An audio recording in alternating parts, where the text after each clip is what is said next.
An error occurred. An error occurred. It says an error occurred, but it also says that we're live. Oh, so which is it? I don't know. We'll have to see. Well, no, I think we're live. oh, I think we're live. It looks all right. right. It looks all right to me. You never know. YouTube's been a little you wacky. never know. You excited about this? I am excited as usual. Was there enough? There was no boobs in this movie. No boobs. Well, what can you do? You picked it. Well, I did pick it. Yep. I'm happy with this choice. I'm a big fan of this film. I don't even know what you think of it. Nope, you don't know. Well, greetings, imagination connoisseurs. Once again, it is I, your Duke of Dope Discourse, your master of fun and wonder, your sommelier of cinema, Robert Meyer Burnett, and I am here with my lovely cohort. Who might you be? Elizabeth Gwendolyn Bell. Is that all you are? I am the arbiter of cinematic excellence and the enchantress of entertainment. The enchantress of entertainment. Yep. And this is, what is this show? This is Elizabeth's Whining About Movies. Whining About Movies, episode number 27. 27. Can you believe we've done 27 of these shows? That's insane. It's pretty crazy. And before we get started, we need to drink. We do. We need a drink. We have a Shiraz tonight. Yes, we do. Let's see. Hang on. In order to show this to the folks at home, this is an Arabella Shiraz. Yeah, here we go. I don't know if we've done a Shiraz on this show. I don't think we have. There we go, sure. everyone. Maybe once. Maybe once. And once is not enough. Apparently not. I guess not. Ooh, this looks like a very full-bodied Shiraz. Ooh. I like a velvety Shiraz. Do you? Yeah, that's what I like. All right, so we are going to drink to Kathryn Bigelow, Academy Award-winning director Kathryn Bigelow's first solo-directed film. Yes. She co-directed The Loveless, but this is her first feature that she directed by herself. 1987's Near Dark, Let's Drink to Near Dark, co-written by Eric Red and Kathryn Bigelow. Cheers to the film.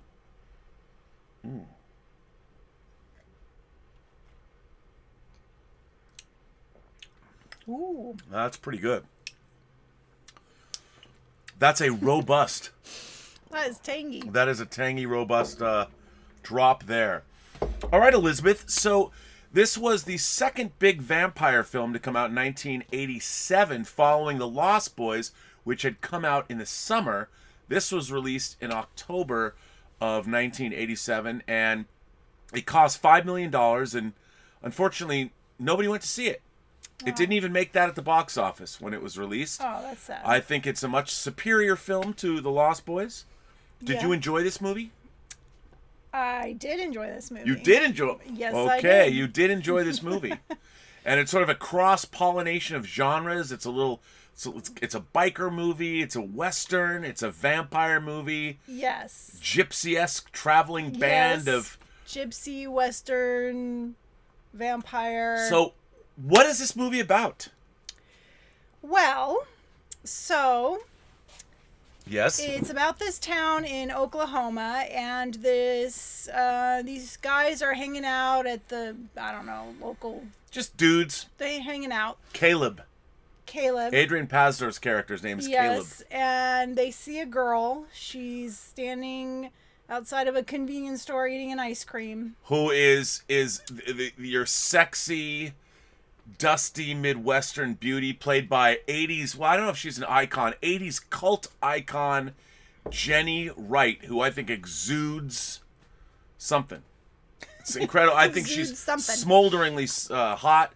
And she was in the Chocolate War. She was in like Young Guns 2, and then she basically disappeared. Yeah, she disappeared. And she plays May. She plays May. And so, what did you think of May? Did you have the same kind of reaction? Oh, yes. Very lovely girl. Very pretty girl. Very pretty girl. Mm-hmm. That exudes something, sort of an otherworldliness. Yes. Yeah, definitely. She has something going on. And Caleb does what? So Caleb sees this girl, and she's new to his town, and he's like, oh, I'm going over there. Yeah. So he puts on his charm, and he goes over there and starts talking to her. And she's kind of an odd girl. She's a little aloof. A little odd. She's kind of flirtatious, but then and she's talking in riddles, and then she finally says, "Take me home." She didn't even ask him. She's like, "Drive me home." So she gets in his truck, and he starts driving her home, and she makes him stop the truck, and she gets out, and she starts freaking out about listening to the sound of the night. Well, she's not freaking out about it. She's literally, I hear the sound of the night is deafening. Right, and she just gets intense about it, and he's like, "Whoa, okay." And he just wants to make out. he just wants to make out. And she's like, "But the night!" And, so he tries to kiss her, and she kind of, squirms away, and, they end up back in the truck, and they're driving, and he's like, "I'm going to take you somewhere special." And she's like, "Oh, I don't like surprises." Neither do I, by the way. And so they end up at his ranch, and he's trying to show her a horse, and the horse freaks out. And she says, "Horses don't like me." Horses don't like me, because horses know. Well, they don't know what yet. We haven't got to that part yet. Horses know something. Something's up. Something's up. So the horse runs away, and she then freaks out. She's like, "Oh my God, what time is it? I need to get home. Take me home right now." And so she jumps in his truck, and he's still trying to make out with her, and he doesn't know why she's freaking out. And he's like, "Oh, is your dad gonna get really mad at you? Give you a whooping. Give you a whooping for being out late?" And she's like, "Just take me home." So he starts driving, and then he stops, and he's like, "I'll only take you home if you kiss me." So she has to kiss him, and the sun is coming up. The sun is coming up. Dawn is breaking. So they start kissing, and she's kissing him, and then she bites him on the neck. She bites him on the neck? She bites him on the neck. And then she jumps out of his truck and runs. She runs home before the sun rises. And then he tries to start his truck, and it won't start. And so he also starts walking home, and he doesn't make it home before the sun comes up. And what starts happening to poor Caleb? He starts smoking. All this smoke starts coming out of him, and he's kind of melting, and he is not doing okay. Clearly, what has happened to Caleb? Something has happened to Caleb. Something. Well, they never give it a name. They don't. They never give it a name in the whole movie. They never say what it is. They never say what it is. Would you tell the audience what it is? What would you call what's happened to Caleb? He's turning into a vampire. He's turning into a vampire. Yep. And he's running home. He's coming across the fields at his house. His little sister sees him, and she's like, "Look, Daddy, there's Caleb." And then she looks again, and she's like, "He's not okay. I think he's sick." And he's stumbling and smoking and trying to get out of... He doesn't know what's going on. He has no idea what's happening to him. He feels awful. And then you see this old junkie caravan come. A Winnebago, and they drive up to him and just scoop him right out of the field and take off. And then his dad is like... And his dad is played by Tim Thomerson, who played Jack Death in Trancers. Uh-huh. Well, he's not happy about that. No, his dad is like he's a veterinarian. Right. He helps animals, cattle. He works with different kinds of animals. Right. And his little sister is darling, probably about 9 years cute, old, something like kid. that. So they take him away, and he's a mess. He doesn't know why he feels so bad. Oh, and one of the people in the Winnebago says he wants to chop his head off. Well, we have to introduce the people in the Winnebago now. Well, that's how you're introduced to them. Bill Paxton plays Severin von Sickle. Right. And Jeanette Goldstein plays Diamondback. Uh-huh. And Lance Henriksen, the leader, he plays Jesse. Mm-hmm. And there's a kid. Josh from River's Edge plays Homer. Homer. And Homer's a little kid, but you don't really hear his backstory, but he's a little kid, but he's been a vampire for a very, very long time. So he's like an old man. So he's stuck in a kid body. And these guys are like, they're like a biker gang mixed with gypsies mixed with trailer trash. Well, maybe they're trailer trash. They're kind of trashy. Well, they are kind of trashy, but they're an amalgamation of time periods. Like Homer, the kid, is wearing a William Burroughs T-shirt. Uh-huh. So we found out in the documentary that he was turned in like the 50s, and Diamondback is older than that. Yeah, like the 30s. And Severin's even older than that. And of course, we find out that Jesse Hooker fought for the South. And what I found really interesting is that when Lance Henriksen, who was very method when he was making this movie, the jacket that he's wearing, he actually has inside of it a Confederate flag. Right. That was sewn in. You can see it underneath in certain scenes because he came up with a backstory that he was part of the Confederate Navy. Right. And he was in a ship that sunk. And while he managed to get ashore, like in his mind, there were harpies, like winged harpies. Where they came from, we don't know, but the winged harpy turned him. Well, they're aliens. They came from space. They were not the space vampires of Life Force. As we learned from Life Force. They're aliens. So we've got this roaming band, this this roving band of timeless vampires. Right. Nomadic. They just travel around the Southwest. They just keep traveling. I mean, they've lived so long. They must be so bored out of their minds. Although May is only 4 years. She's only been turned for 4 years. Right. And Homer turned her. He did. Homer has the he feels possessive over May. Yeah, he does. So then what happens? Okay, so May convinces them not to kill Caleb. Well, they were going to kill him, but he turned. So now he's he's one of the... Right, but they still want to get rid of him because they don't want him to be part of their little Not plan. at first. Right, but she convinces them and they say, okay, you have a week. Well, because he's become a vampire, he's been turned, right. They have like their code. They're not going to... Once they find out that he's been completely turned, he wasn't just bled, he's turned, he's a vampire. They can't kick him out. They've got their code. Well, they can kick him out, but they gave him a week, and if he didn't kill someone and drink their blood, then he'd be on his own. They were going to kill him. Or they'd kill him. They'd kill him. Okay, so then you see May trying to convince him that he needs to... Actually, she feeds him, so she'll kill somebody, drink their blood, and then let him suck her blood. And every time he does, he feels much better, because otherwise he's a mess. Right, and we also see each one of the family, how they kill people. Like Homer pretends he fell over on his bike. And these thugs try and they think they're going to rape Diamondback and kill Jesse and take... Little do they know. And then... And Severin picks up two chicks. Two chicks. All right. Woo! And so, Caleb just can't get himself to kill somebody. He just can't do it. And so, actually, initially he tries to get away from them and go home. Tries to go home. And he tries to get on the train. He doesn't have enough money. And then he's a mess. He's just like... Well, he hasn't fed, so he's... And he still has the blood on his shirt from where May bit him. And then a cop comes and is like, what are you doing? What kind of drugs are you on? Because he looked a mess. And he's like, I just need $3 to get home.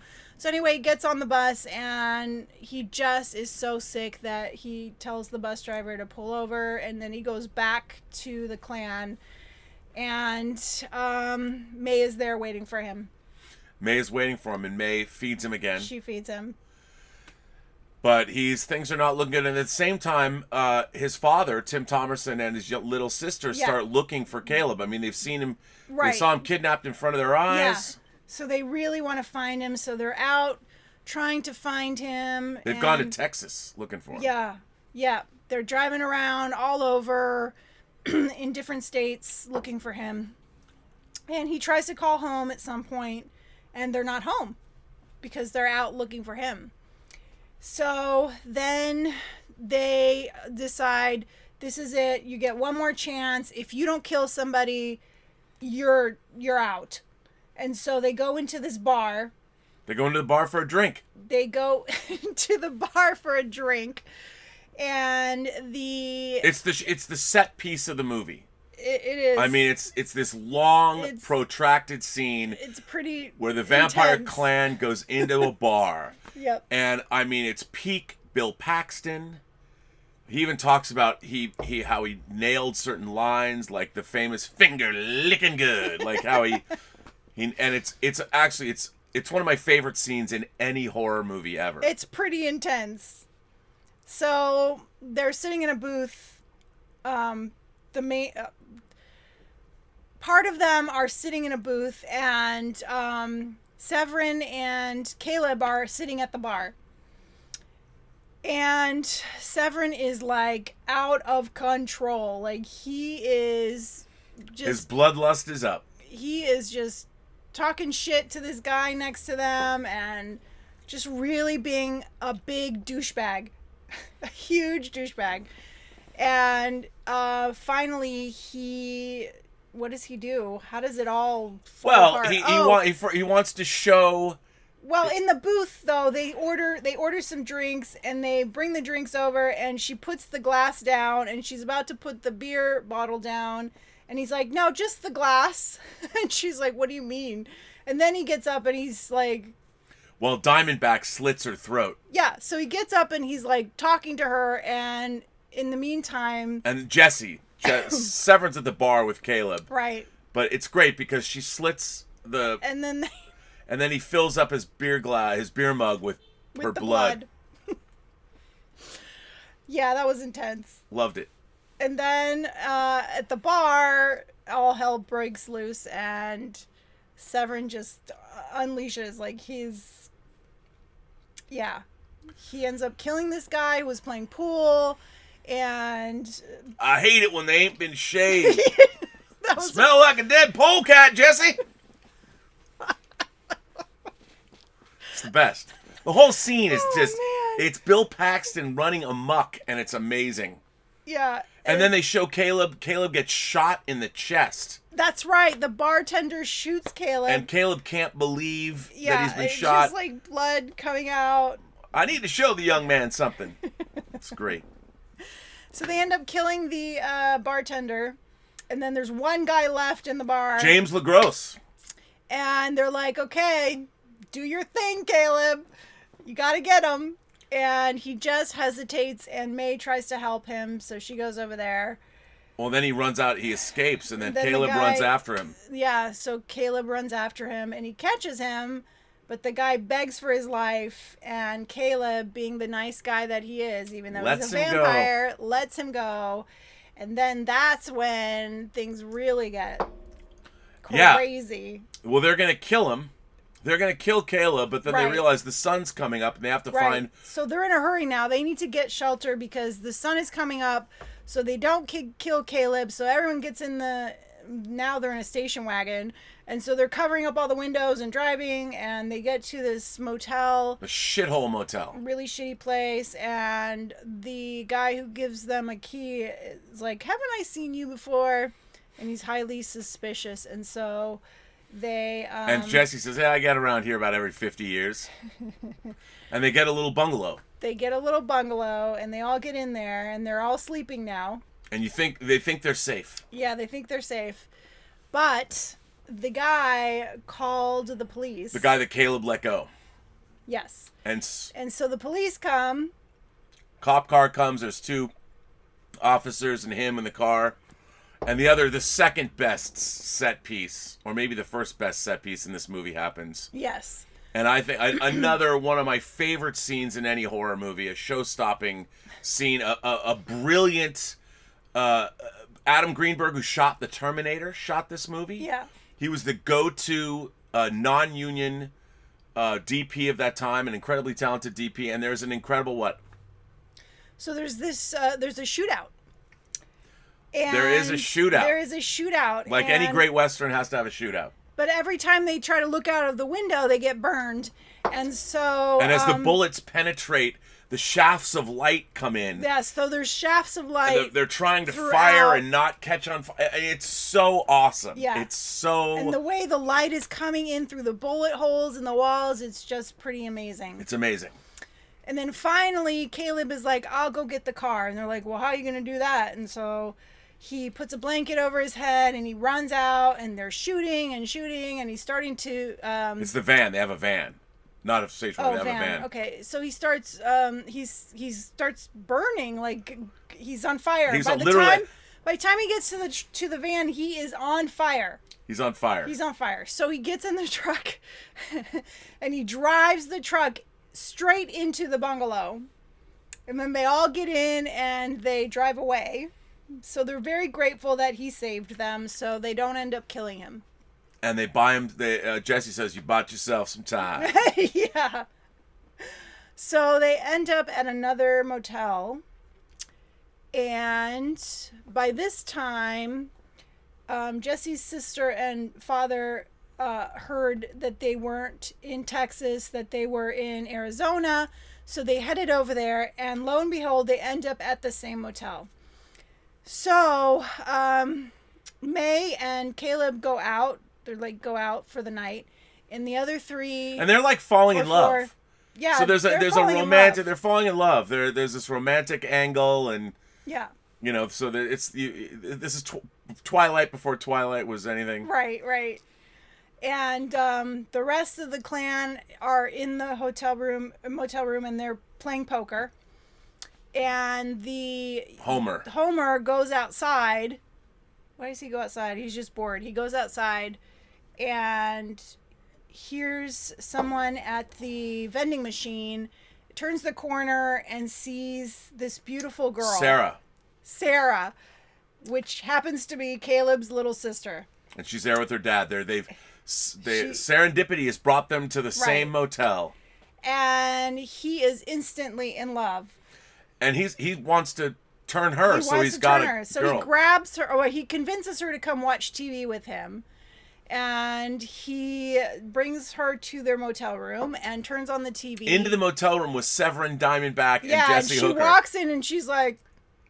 There's an exchange. I don't know why I love this exchange. And she sounds wise beyond her years. Yeah, she goes, boy, you people sure stay up late. Yeah. And Severin turns and goes, we keep odd hours. Yeah, it's just a great, as they're playing like cards with guns on the table. Right, and they're smoking and there's guns and they're really, And there's nothing on TV. They turn on the TV and the national anthem is playing.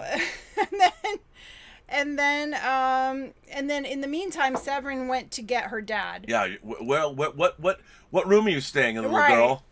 So he goes and gets the dad, and before he brings the dad back, May and Caleb come in the door, and Sarah sees Caleb, and he sees Sarah, and he's like, "Oh, Sarah," and he hugs her, and he explains that she's his little sister. And she has no idea who these people really are. And they all look rough. I mean, they look rough. Even Caleb, he looks terrible. And then Homer's like, "No, she's mine. She's mine." And Caleb's like, "Get your hands off my sister." And he's like, "No, you have to let them go. This is my family." In the meantime, Severin brought the dad, and he's like, "You have to let my family go." And then he's like, "I'm going to go with my family." So they're like, "No, you're not." No, you're not. But he doesn't. He ends up going with them. Well, yeah, they end up escaping. Yeah, so they escape and they leave to go home to Oklahoma. So on the way, Caleb tries to explain what happened, and he then comes up with an idea of having his dad give him a blood transfusion. Well, no, he doesn't really. Well, yeah, I guess he does. Yeah, he says, "Have you ever done a transfusion?" Have you ever done a transfusion? That's right. And so they get to their house. He puts him in the barn, and he transfuses his blood, his own blood, into Caleb. And you think he's not going to make it. Like, he's there, and he's just not. And you see his dad kind of break down. And then in the morning, Sarah comes in and he kind of moves and then she hugs him. And it's great. Well, it's a great shot. She opens the door and the light of the sun illuminates his face and nothing happens. Nothing so happens. You know that he was unturned. He was or turned back. Turned back. And then what happens? And then, so he's home for a while and everything's back to normal. And then... Or so you think. Right. And then May shows up, right? Well, they take Sarah. Oh, right. They kidnap Sarah. They kidnap Sarah. How did she get kidnapped? I don't remember that. We don't know. You don't ever see her get kidnapped. Caleb goes to find her and she's just gone. Oh, right. She had gone to bed and then the window's open and she's gone. And so he goes out to his truck. There's a flat tire. The other truck has a flat tire. So he saddles his horse and rides his horse to find Sarah. So he ends up in the middle of town, and the horse freaks out because he found them, and it's Severin. And then there's a showdown in the. There's he gets Severin throws him. He gets off the course. There's basically a duel, and the duel involves a semi truck and a guy shows up in a semi truck. Caleb gets into the truck, and then actually hits Severin with the truck. Severin's like a mess, and he starts destroying the engine, and Caleb's driving and. Caleb when he was pulling all that stuff out, wouldn't the truck just not work anymore?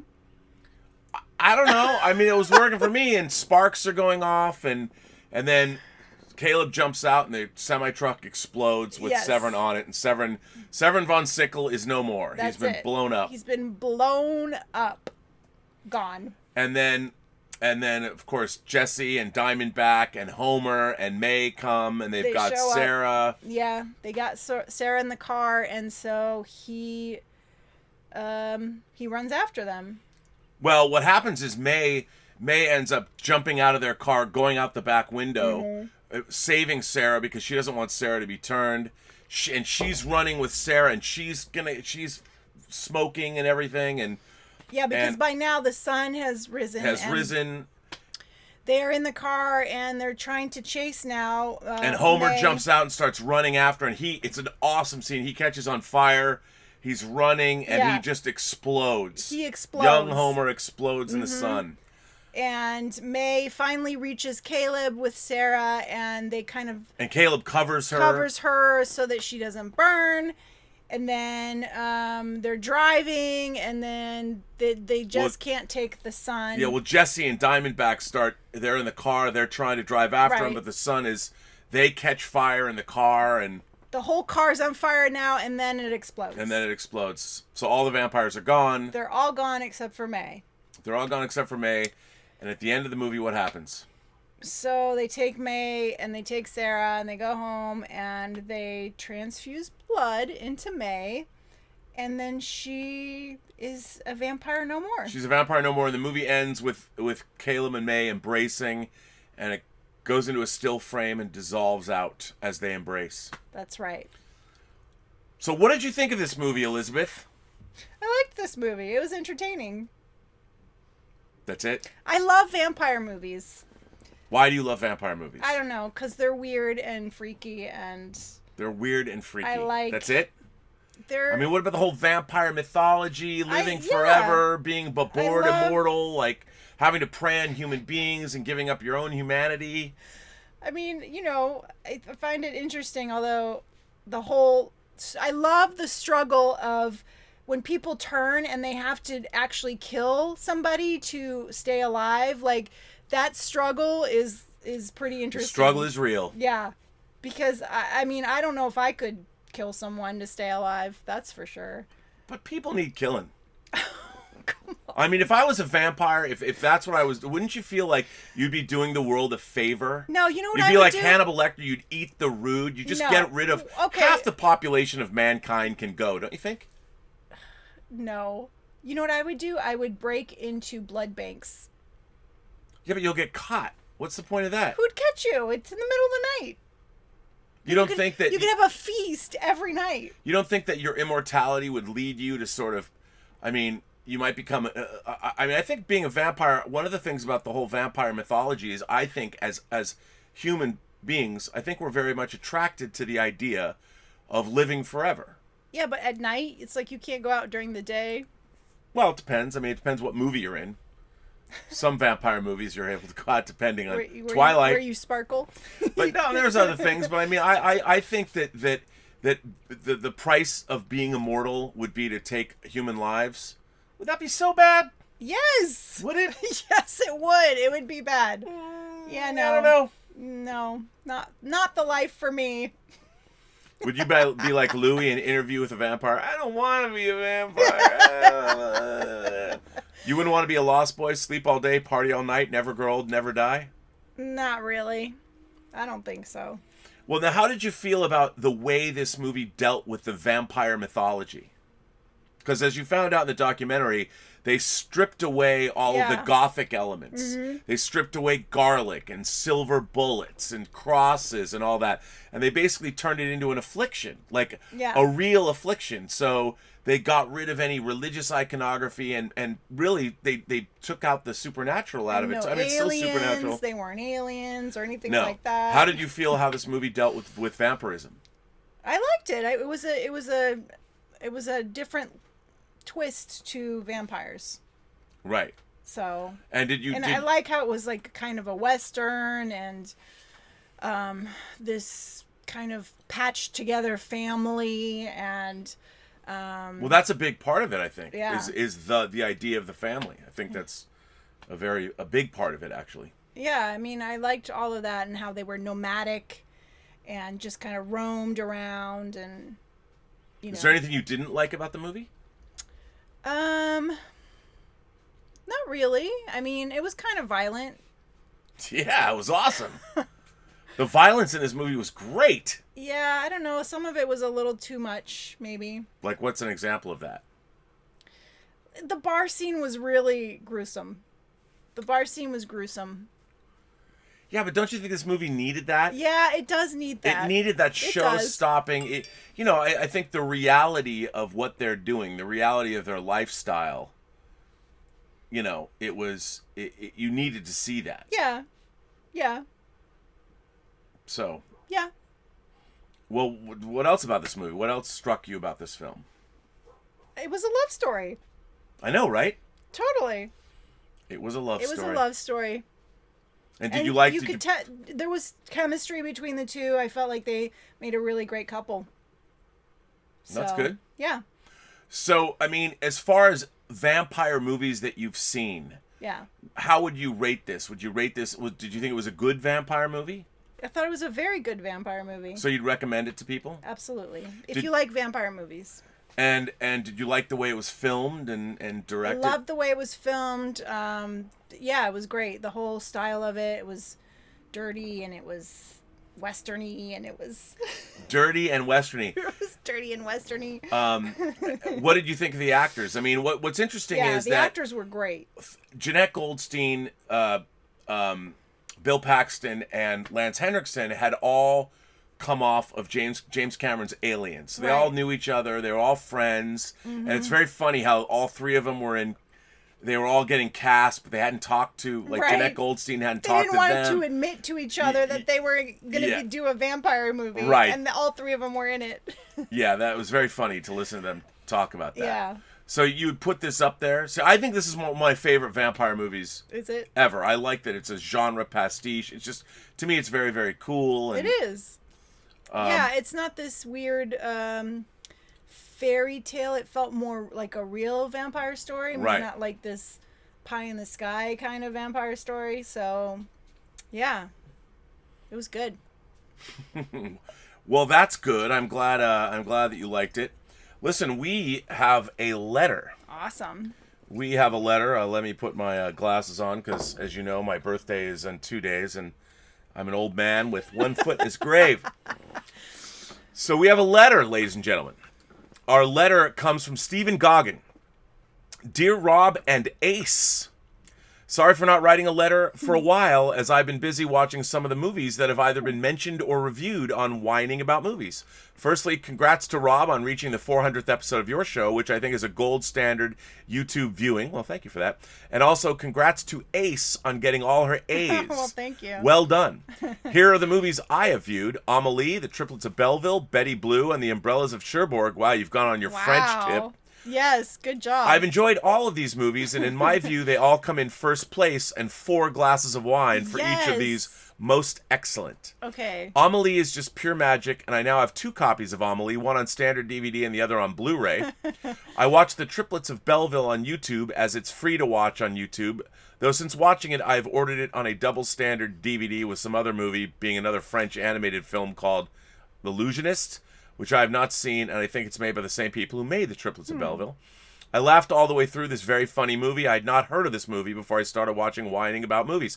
We love hearing that. We love hearing that. That was a viewer's choice movie. Yes, it was. It sort of reminded me of an English movie called Wallace and Gromit. I love Wallace and Gromit. Curse of the Were-Rabbit. I love that. Gromit, who are Bristol made, and I noted the triplets were also made between France and Bristol. Betty Blue, I watched the 3-hour version on Amazon Prime, and I thought, wow, another masterpiece of a movie. Yes. I do not think Betty existed. She was part of Zorg's imagination. Mm-hmm. I love the colors in this movie, and I thought this movie was an homage to how the UK Sir artist David Hockney uses his colors in his artwork. I love Hockney. And when I saw Zorg and the cat toward the end of Betty Blue, this even confirmed my suspicion more so. If you look up the thing called the internet and put in the search engine Mr. and Mrs. Clark and Percy, you will see a very interesting painting by David Hockney of a couple and their white cat, Percy. The couple in the painting are fashion designers from the 1960s, and I think Zorg in Betty Blue and Mr. Clark in Hockney's painting kind of look alike too. I tried to do some research on links between Betty Blue and Sir David Hockney, but I could not find any. Oh, that sounds interesting. That is really interesting. Lastly, I watched The Umbrellas of Cherbourg, and I watched it all in French with no English subtitles. I did not understand a single word that was sung in this movie, but I enjoyed every second of it nonetheless, as the plot was easy to follow without knowing too much of the lingo. It was a bittersweet movie, and the use of the colors in the movie was like making every scene into its own unique painting, and that is something I really enjoyed about all of these movies, was the way color was used in them. And all of these movies were crafted with a lot of love and attention, and it shows. Thank you for these wonderful long shows that you do, as they are great medicine in these very strange times. To Rob and Ace and all the listeners, live long and prosper.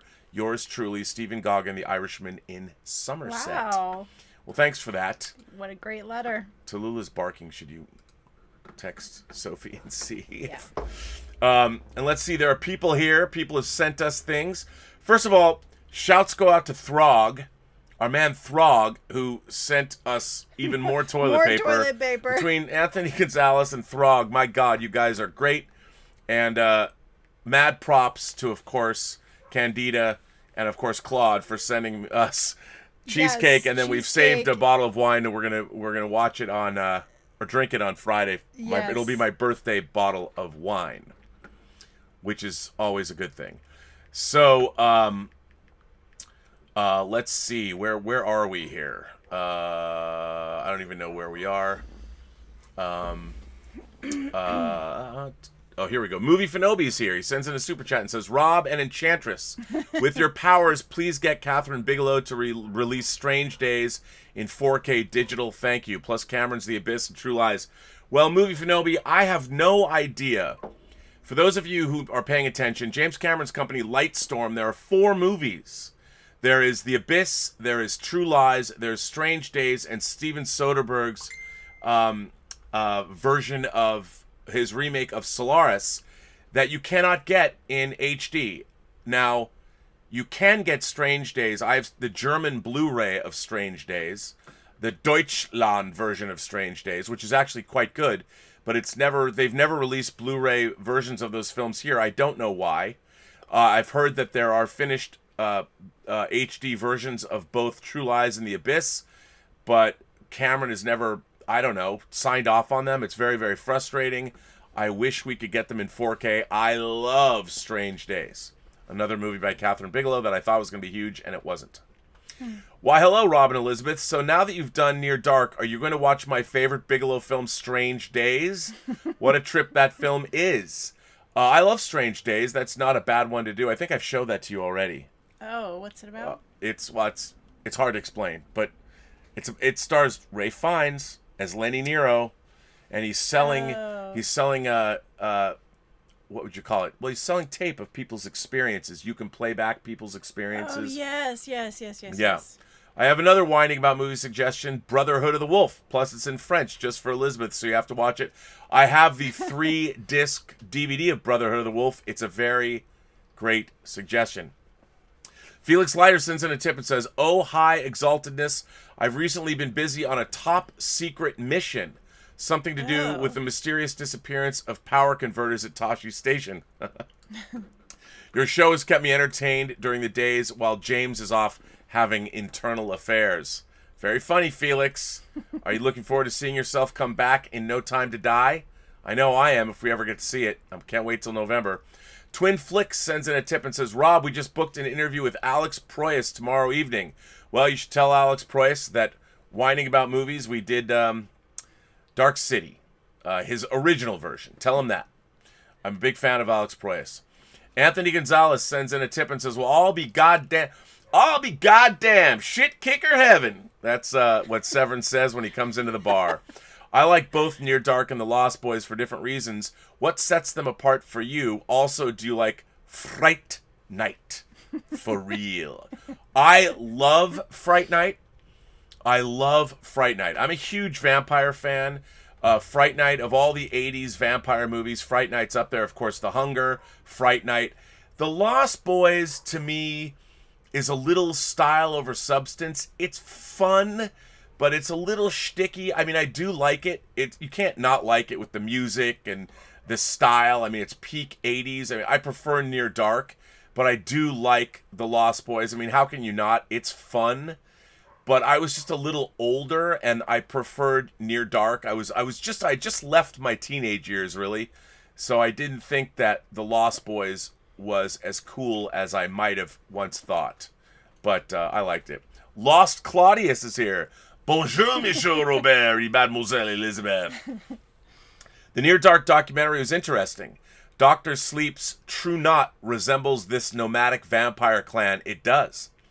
But the True Knot made investments, built a financial empire, but chose to live modestly. Yeah, I think, Claude, if I have one criticism of this film, the criticism would be that I don't understand why, if Jesse Hooker was fought for the South in the Civil War, why wouldn't he have set himself up and be rich? I mean, the idea that he's been nomadic for 150 years or something, not quite 150 years, 1860s to the 80s. I mean, it just seemed like I think I would have done more with my life if I was a vampire. Would you? That's true. Yeah. So, yes, I mean, the True Knot in Dr. Sleep is exactly, absolutely right. That's a good analogy.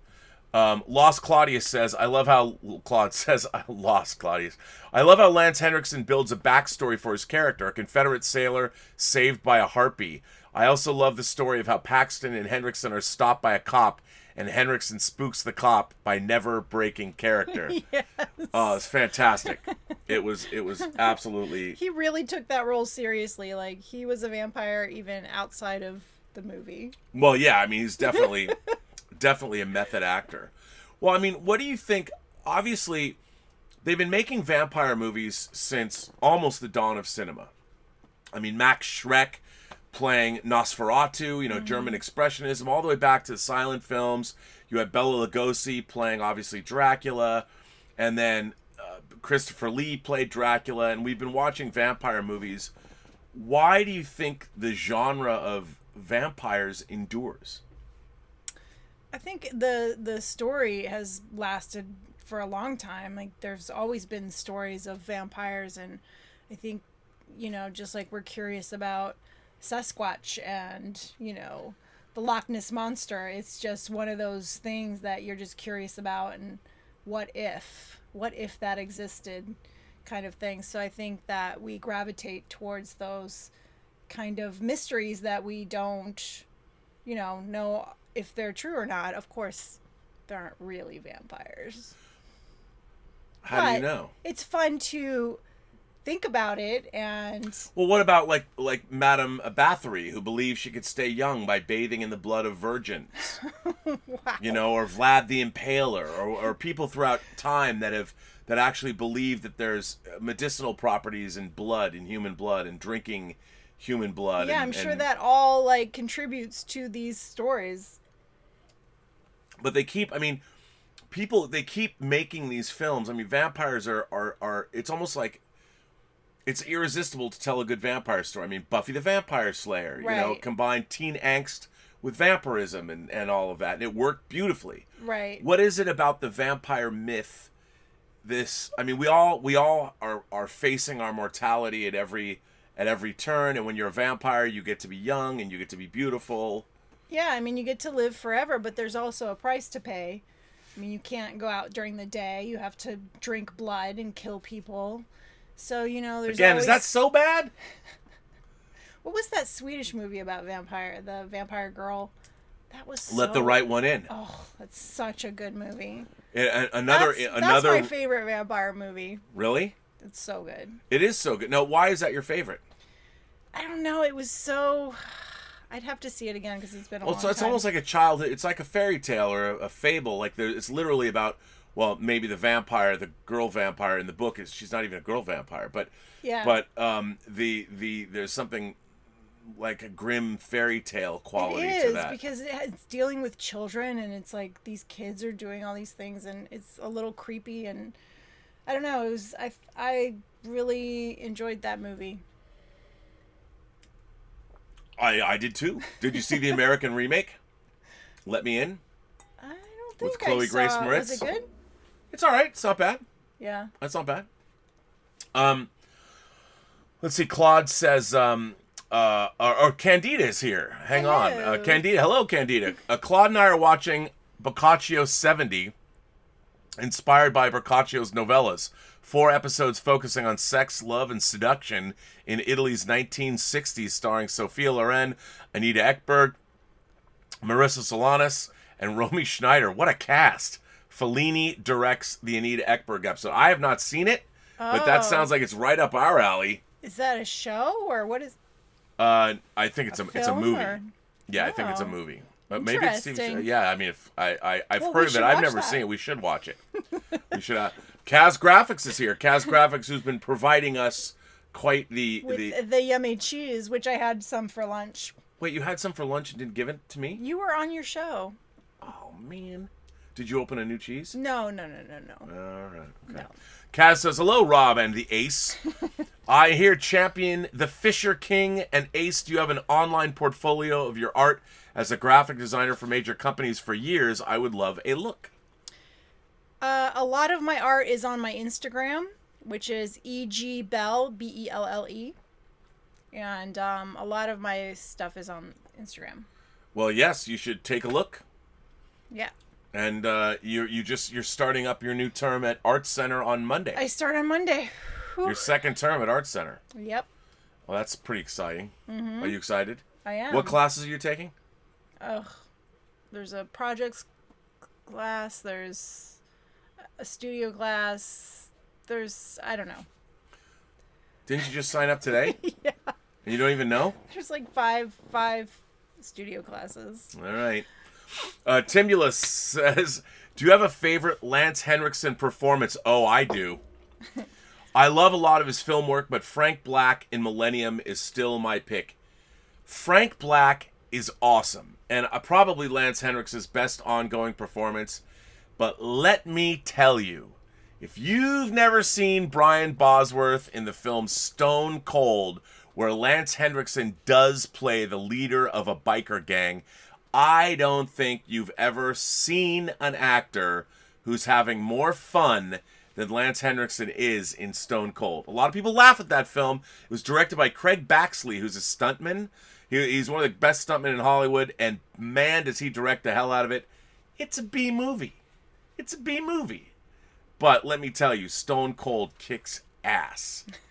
I don't know if we'll ever watch that on... I don't know if it'd be a I don't know if I would show it to you, but I find great joy. Yeah, what's it about? Well, Brian Bosworth plays an undercover cop. Brian Bosworth was a very famous college football player who's famously went on to afterwards was drafted by the Seahawks and played like one season and then it didn't work out and tried to become a Hollywood star. Uh-huh. And he plays an undercover cop who goes undercover in this biker gang. Oh, wow. And it is everything you want to watch a B movie for. Stone Cold is that movie. And it's fantastic. It's fantastic. I'm sure you have several copies. No, I only have one. I do not have Oh. several copies. Stone Cold is not the kind of movie that you need several copies. One copy's enough. One copy is enough of Stone. Although I would buy it on 4K. Oh, okay. I don't think it will ever come out on 4K. Yeah, I mean, you never know. But I can't imagine that it would. I was just happy to get it on Blu-ray. So what are like? Did you tell me about Bill Paxton's performance as Severin? Did you love him? He was amazing. Amazing. I mean, he was off the chain, He was off the chain. which was perfect for that role. Oh yeah, he was totally off the chain. I mean, I thought he is so good in that movie. Yeah. And he's having so much fun, and it's yeah, very you can tell he's loving playing that. loving it. Yeah. And it's too bad he left us. I met him a couple times. He was a really, really nice guy, and I loved him as an actor. He was also a talented director. He made a really interesting horror film called Frailty. Uh-huh. That is worth seeing. It's Oh. good. So you liked. What about the rest of the cast? How did you feel about the rest of the performances? What about Jenny Wright? Like, I was in love with Jenny Wright in the 80s. I think Jenny Wright was magical in this film. Like, she was so perfect for that role. She's such a cute girl, and I mean, and their love story was very believable, and I felt like they had chemistry.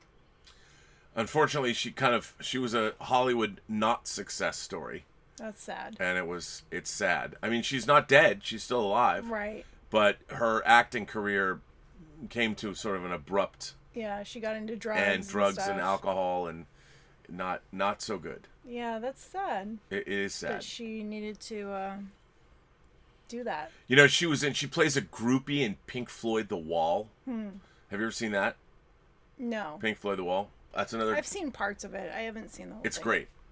Where's that Blu-ray? Do you not have that? It's not out on Blu-ray. I have the DVD. Oh. But it's one of, I have very few DVDs in my collection that I love that I haven't upgraded to HD. That movie has never come out. I don't know if it's a music rights issue or Interesting. what, but it's never come out. Huh. It's kind of a bummer. So what else about this movie? Tell me more. What am I gonna tell you? The music, I have to talk about the music because it's by one of my favorite. It's You love that 80s synth music. It's Tangerine Dream. Uh-huh. And I love Tangerine Dream. I love Tangerine Dream music. And what you're always busting my chops about my love of electronic music. What did you think of the score? Because I think the score It was very for this 80s. film It was is. perfect. It was 80s music for What do you mean by that 80s music? 80s movie music. The synthesizer, Well, I mean, do you know that Tangerine Dream was the first rock band who played on the other side of the Iron Curtain? Okay. I mean, they're not just like a synthesizer band. I mean, they wrote the score for Sorcerer and Thief, my beloved Thief. I mean, I remember back in the Risky 80s, Business. I liked that kind of. I mean, I liked Vangelis and. Vangelis. Everyone Well- says Vangelis. That's wrong. It's Vangelis. Well, I don't know. We argued. It's Vangelis.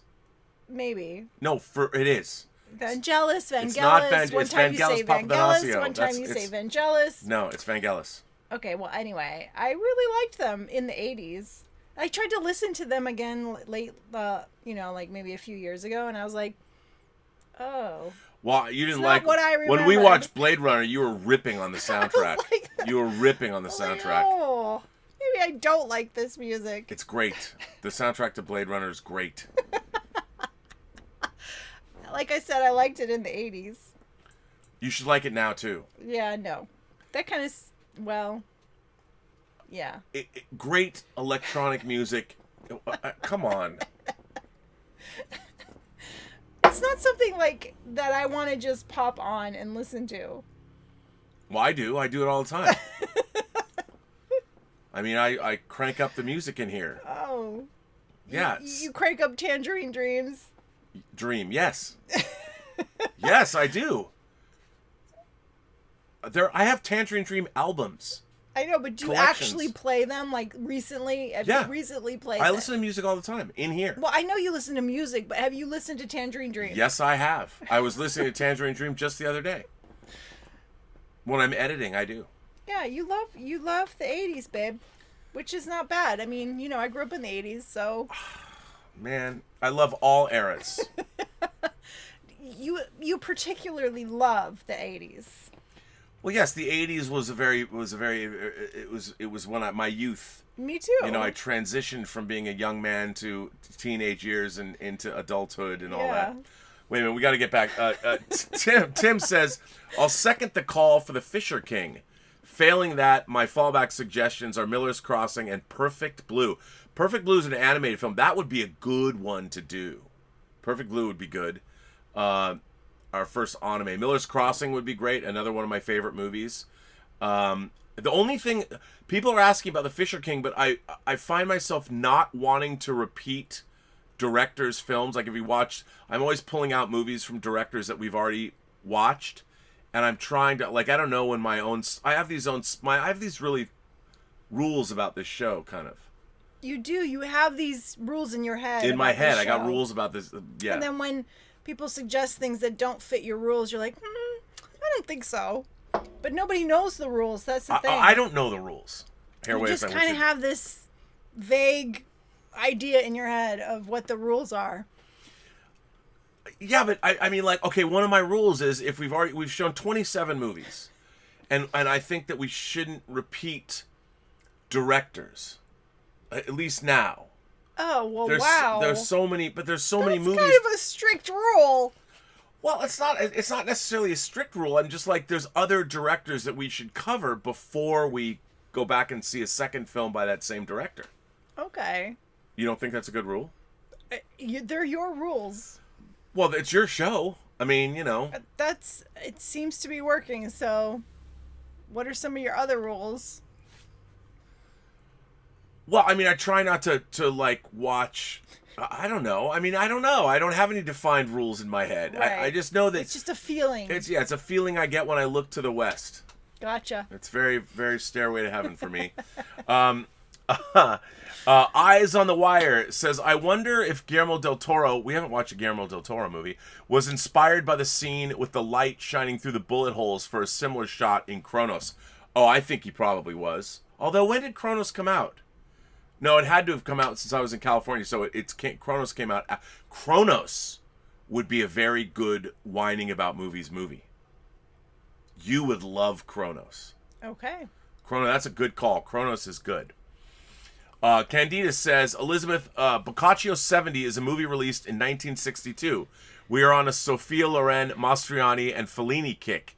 It goes with the wine, olives, and cheese. Yes. We will watch Yesterday, Today, and Tomorrow Next. Ooh, I like that. By the way, what time is the party on Friday? Oh, right. What time is your party? I don't know. I mean, I haven't really thought about it. I mean, should I do a Zoom party so everybody can see each other? Come on, you've already announced it several times. You have to do a Zoom party. I gotta like pay to get like 3. I'll do it. You know what? Why don't we start it at like 5? 5? Yeah. Okay. Yeah, so everybody, there won't be a whining about movies. I mean, maybe there will be. I was going to do a birthday movie, but we'll do whining about movies on Saturday. Okay. We'll do the next whining about movies will be on Saturday. Yeah, I think that's good. You should do the Zoom party. People want to do the Zoom Yesterday party. and Today and Tomorrow is good. I mean, I want to go to Candida and Claude's house and watch their movies. So do I. They're on a good kick. Drink Maybe wine. we could do a Zoom watch party. I want to play with Spencer's Star Wars toys too. He's got quite the array. No, you're gonna put your germs on him. I don't have any germs. You can't play with his toys. Oh man. You have your own Star Wars toys. Yeah, but he's got the Y-wing with the cowl on it that I want. That Steve Melching created in one of his episodes of Clone Wars, or Rebels, or whatever. I forget. Does Elizabeth love Duran Duran or Depeche Mode? Yes and yes. You took me to Duran Duran. I did. On the Paper Gods tour. I got tickets to Duran Duran. I was like, would you like to go to Duran Duran? And you said... Yes, I would. Yes, I would. I love Duran Duran. Yes. So, yes. And Depeche Mode, absolutely love both of those. Do you have a favorite album by any of them? I mean, you know. Because, let's see, Depeche Mode, Black Celebration, and Violator might be my two favorite albums. And Duran Duran, I really like Big Thing, although it's not my favorite album. But I really like that album. I saw Duran Duran when I first moved to LA. I saw them play in the Capitol Records parking lot in support of the album Big Thing. Yes, I did. That's pretty cool. It was a free concert. You could just go there. Wow. It's amazing. That was a long time ago. Not Felix Leiter is here. Oh, Viceroy, I've never heard you or John talk about V for Vendetta. I'm not even sure if it's considered a comic book movie. No, it absolutely is. It's based on Alan Moore's graphic novel. David Lloyd is the artist, Alan Moore's graphic novel. It's too far down. I can't reach it. But yes, V for Vendetta is absolutely a comic book movie. 100%. It's one of my favorite movies. I'd like to hear your take. Remember, the 5th of November, the gunpowder. I love V for Vendetta. As a matter of fact, I think it might be one of the most faithful of all the Alan Moore adaptations. I mean, if you look at Leave Extraordinary Gentlemen, From Hell, obviously Watchmen, I think V for Vendetta is the most successful of all of the translations of Alan Moore's work to film. And I love V for Vendetta, to be honest. I think V for Vendetta is great. P.S. Still Team Arwen, although Padme in this as well. Yeah, you know, absolutely. Padme, she is amazing. And I'm a big fan of Natalie. She's great. Mm-hmm. And I think she's actually very, very good in V for Vendetta. And kudos to her for shaving her head, which was amazing. Have you seen V for Vendetta? No. You've never seen it? No. Oh, that's a good whining about movies. Well, that's there a good you go. One. I don't know. I had something special for my birthday picked out, but I'm not going to reveal it yet. What? You said you would. I'm not going to. I'll reveal it tomorrow. No, come on, man. No, man. Come on. Are you going to tell me? Tomorrow. No, I'm not waiting till tomorrow.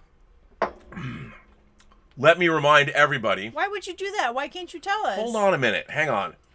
I want to remind everybody that this on the screen here is the JBL Bar 9.1 soundbar that the Burnettwork, Elizabeth's Whining About Movies, and Robservations are giving away for my birthday. This was made possible by the Harmon International Experiential Engagement Division. Connie at the Experiential Engagement Division made this giveaway possible. This is a Dolby Atmos equipped soundbar. And it has a subwoofer. It sells for just shy of $1,000.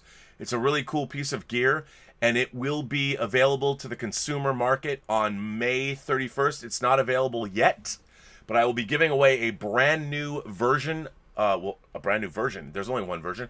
I'll be giving away a brand new one of these on my Robservations on Friday. You can enter the description beneath this of this very show. You'll see the link.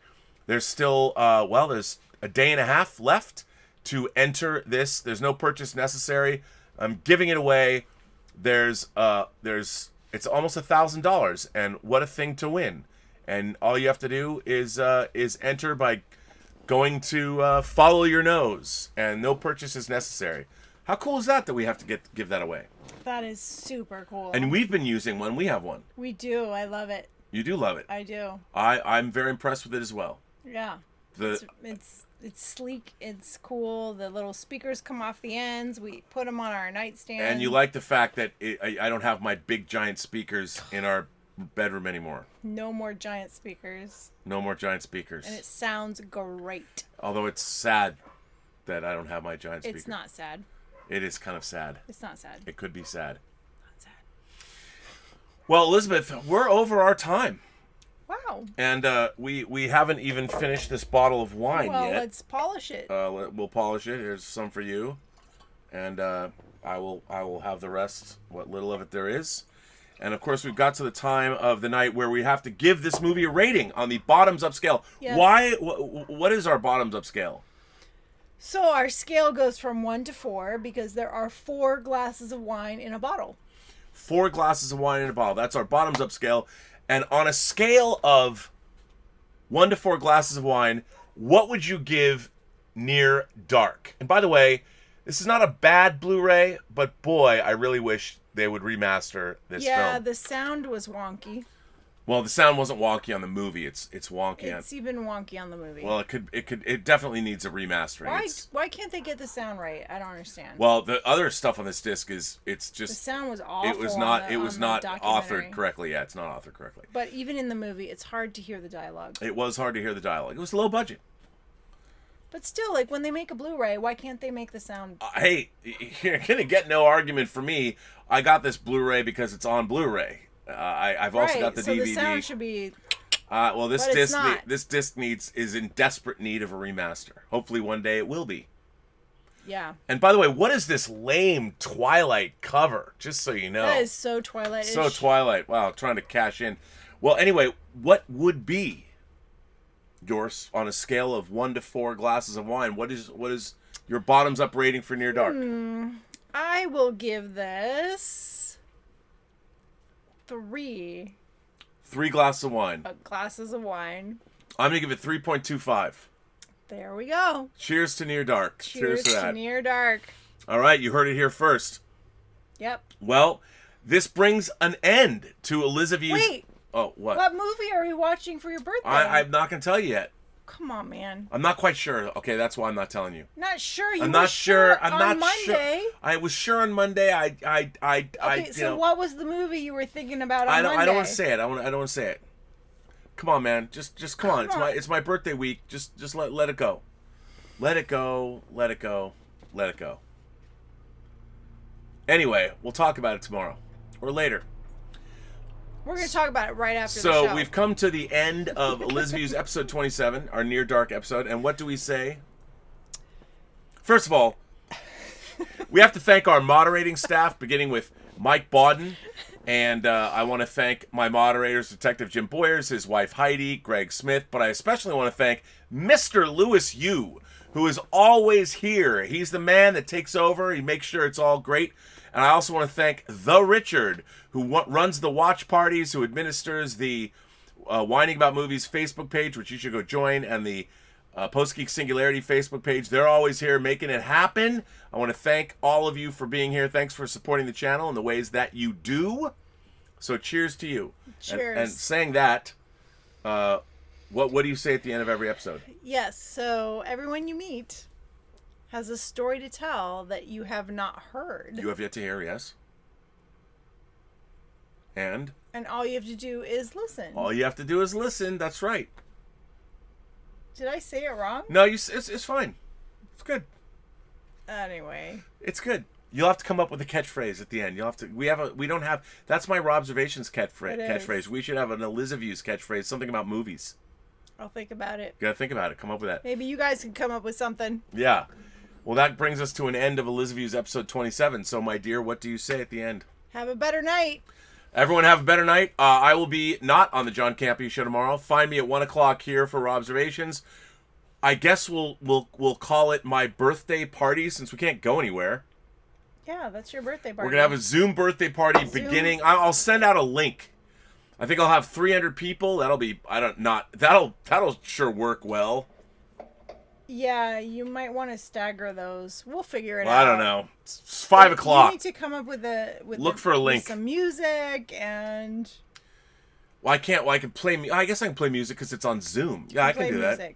I can make a. You have to have a playlist. I'll make a whole electronic playlist of music. Wait, okay, but I can also make a playlist too. Okay. Right? I don't know. It's my party. I'll cry if I want to. It'll be 80s movies. 80s music. Oh. I like 80s music too. I know. All right. Well, ladies and gentlemen, that brings us to the end of this episode of Elizabeth's. I want to thank everybody for tuning in, supporting the channel in all the many ways. Stay safe. I mean, hey, we have a shelter-at-home order now that's indefinite. Indefinite. It's indefinite. So we are here. They're opening businesses up, but wow, It's a little We're crazy supposed out to stay there. home We're supposed to stay home forever. forever. Maybe we should become vampires so we can go out at night and hunt. Oh, but then it would be like all coronarized. But that's okay. It wouldn't matter because you're vampires. You drink coronaized blood, and your system would take care of it and de-coronaize it. Oh, Yeah. we'd be purifiers of corona. We would be purifiers We of corona. would be the vaccine. Yeah, we could feed on the elderly for a while. All right. Have a good evening.